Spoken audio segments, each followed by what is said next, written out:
North বেঙ্গলে যদি বলি, সাউথ বেঙ্গল নর্থ বেঙ্গলে কিন্তু চান্সেস রয়েছে যে নর্থ বেঙ্গলে রিলেটিভলি বৃষ্টি থান্ডারস্টর্ম অ্যাক্টিভিটি হওয়ার চান্সেসটা বেশি।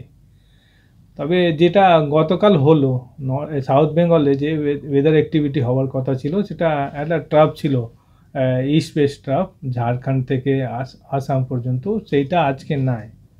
ফলে চান্সেস যেটা রয়েছে, গতকাল যে wide spread rainfall activity thunderstorm activity হয়েছিল সেই রকম ইমিডিয়েটলি এখন দেখতে পারবো না। বিশেষ করে স্যার যেটা বললেন যে কোনো জেলাতে, বিশেষ করে বীরভূম, মুর্শিদাবাদ, নদিয়া আর নিচের দিকে যদি আসি east West Midnapore, Jhargram, north south 24 পরগনার দিকে চান্সেস রয়েছে আগামী 2 থেকে 3 দিনে এই ধরনের থান্ডারস্টর্ম হতে পারে। ওয়াইড স্প্রেড হবে না, খুব বড় নয়, তবে টেম্পারেচার রাইজের একটা টেন্ডেন্সি থাকবে। আজ তো আগামী 2 দিন খুব একটা চেঞ্জ নয়, তারপরে কিন্তু 2 থেকে 3 ডিগ্রি ম্যাক্সিমাম দিনের তাপমাত্রাটা কিন্তু বাড়বে।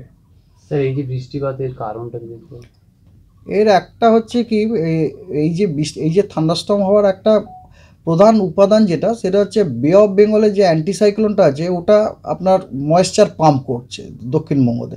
গতকাল ওটা খুবই করেছিল, তো গতকাল করেছিল। আর তবে কথা হচ্ছে বে অফ বেঙ্গলের অ্যান্টিসাইক্লোনটা প্রত্যেক দিনই প্রায় ওর স্থান পরিবর্তন করছে। এবার তার স্থান যেমন পরিবর্তন হচ্ছে তেমনভাবে ময়েশ্চার সাপ্লাইটা বাড়ছে বা কমছে। যখনই এই যে গণেশ সাহেব একটু আগে যেটা বললেন যে কথা হচ্ছে দক্ষিণবঙ্গের উত্তরবঙ্গের তুলনায় দক্ষিণবঙ্গে একটু কম, এর কারণটা হচ্ছে যে ওই যে অ্যান্টিসাইক্লোনের কথা বললাম বে অফ বেঙ্গলে, ওর স্থান এমন জায়গাতে রয়েছে যাতে করে ওখান থেকে আউটফ্লো হচ্ছে ঠিক কথা, পাম্পিং, কিন্তু পাম্প এয়ারটা দক্ষিণবঙ্গতে পৌঁছতে পারছে না সব করা, যেমন এক্সেপ্ট যে কটি জেলা উনি বললেন, ওটা একটা ইয়ে। আর একটা হচ্ছে যে আজকে যে গতকাল যে হলো তার জন্যে গণেশ সাহেব যেটা ভেরি কারেক্টলি বললেন যে ইস্ট ওয়েস্ট একটা ট্রাফ, ওটাকে সাপোর্ট করা আর একটা জিনিস ছিল কি 500 HPAতে আপনার উইন্ডফিল্ডেও একটা বেশ বড় ট্রাফ ছিল নর্থ সাউথ ওরিয়েন্টেড,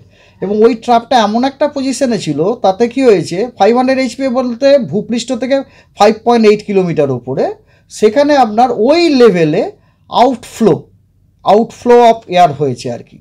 এবং ওই লেভেলে যদি আউটফ্লো হয় সেটা আবার কি করে না নিচের লেভেলে আপনার ইনফ্লোটাকে বাড়িয়ে দেয়, ফলে ময়েশ্চার পাম্পিংটা আরও স্ট্রেংথেন হয়ে গেছিলো। সেই কারণে গণেশ সাহেব যেটা বলল যে কথা হচ্ছে এই ওয়াইড স্প্রেড থান্ডারস্টর্ম অ্যাক্টিভিটি তখনই হয় যখন এরকম ধরনের কোনো লার্জ, আমরা বলি আমাদের ভাষায় বলি লার্জ স্কেল ফিচার, এই ধরুন লো লেভেল ট্রাফ যেটা বললেন উনি, এই 0.9 কিলোমিটারে অরুণাচল প্রদেশ থেকে ঝাড়খণ্ড টু অ্যাক্রস আমাদের অ্যারাউন্ড 25 ডিগ্রি দিয়ে গেছিলো ওটা, ধরুন ওইটা, এবং 500 HPA ওটা। কিন্তু ওই যে 500 HPA যে ট্রাপটার কথা বলছে ওটাও কিন্তু কেন মুভ করতে থাকে, ওটা যেরকম আজকে ওনারা দেখেছেন চ্যাটে, ওটা মনে হয় অলরেডি মুভ করে গেছে, আমাদের রিজন এখন আর নেই। কিন্তু কথা হচ্ছে এগুলো হচ্ছে কি জানেন তো, এগুলো হচ্ছে ট্রানজিটারি টাইপ, ও চলে গেল মানে এই না যে পেছন থেকে আর একটা আসবে না, এবারে পেছনে ধরুন আমরা দেখছিও একটা আছে, কিন্তু এবং আমরা ধরুন আজকের দিনে এস্টিমেট করছি এর আসার স্পিডটা এরকম, কিন্তু হঠাৎ করে যদি আপনার ওয়েস্টার্লি উইন্ডের স্পিড বেড়ে যায় তাহলে অনেক সময় একটা ফাস্টার মুভমেন্টও করে যায় আর কি।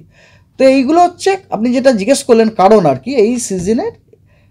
তারপরে তো লোকাল হিটিং অফকোর্স একটা কলকাতার ক্ষেত্রে আমরা দোলের দিনও দেখলাম যে রাতের দিকে বা সন্ধ্যের দিকে এরকম পরিস্থিতি কতদিন চলবে?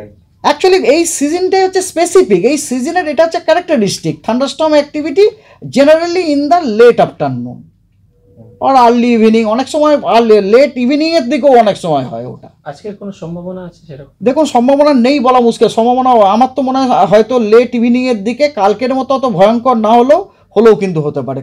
এই যে ঝোড়ো হাওয়া তার সাথে বৃষ্টি বিক্ষিপ্তভাবে, এটা কি এপ্রিলের শুরুতেও আমরা পাবো? মার্চ এপ্রিল, তাই না? মার্চ এপ্রিল মে আমাদের তো এই সিজনে না 3 থেকে 5 দিন, তার বেশি মানে অ্যাকুরেসিটা অনেকটা কমে যায়। আমরা কন্টিনিউয়াসলি ওয়াচ করছি, হ্যাঁ, এই আপডেটগুলো আমরা কিন্তু দিতে থাকবো। কলকাতার ক্ষেত্রে কি তাপমাত্রা আরো বাড়ার সম্ভাবনা আছে? 1-2 ডিগ্রি অ্যাটলিস্ট এক্সপেক্টেড আগামী 4 থেকে 5 দিনের মধ্যে 34 কাছাকাছি চলছে, হয়তো 35-36-এর কাছাকাছি চলে আসবে। আর সর্বনিম্ন? মিনিমামটাও একটু বাড়বে 25 থেকে 27-এ। আর পশ্চিমের জেলাগুলোতে হয়তো উইকেন্ডের দিকে দেখবেন যে 40 টাচ করতে পারে পুরুলিয়ার দিকে, পুরুলিয়া, বাঁকুড়া, ওয়েস্ট বর্ধমান। আর উত্তরবঙ্গে স্যার?